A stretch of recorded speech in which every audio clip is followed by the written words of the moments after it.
সন্ধ্যার টিফিন তখন যেটা তোমাদের দেখাচ্ছিলাম, এই সন্ধ্যার টিফিন আমরা খেতে বসলাম এতক্ষণে। দেখলাম তোমরা এই স্মাইল, ওদিকে ফ্রেঞ্চ ফ্রাই, এটা কি আছে?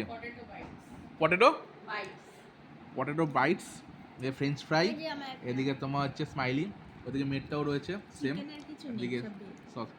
এটা আবার ভেজ খায় না, ভেজ খাই না, চিকেনটা খেয়ে নিয়েছি। চিকেন ফিকেন খেয়ে আমাদের জন্য ভেজ রেখে দিয়েছে। আমরা জানবো কি করে? তোমরা হঠাৎ করে প্ল্যান আমাকে করে শাকাহারি না, তোমরা হঠাৎ প্ল্যান করে এসেছো, তাই জন্য আমি সেদিনকে খেয়ে নিয়েছি চিকেন নাগেটসটা ভেজে। আঙুর ফল যেমন টক, সেরকম আমি একটা কথা বলছি, মাংসের থেকে কিন্তু তোমার দেখবে নিরামিষ সব থেকে বেশ শরীরের উপকারী। হ্যাঁ, তাই জন্য এটাই তার দিয়েছি। জন্য এটাই ঠিক আছে। ভাজা পোড়া শরীরের পক্ষে একদমই ভালো না। কিন্তু ঘরে ভাজা খাওয়া ভালো। কি দিয়ে দিলি বাপিকে? দিল কিছু একটা দিল, ফ্রেঞ্চ ফ্রাই।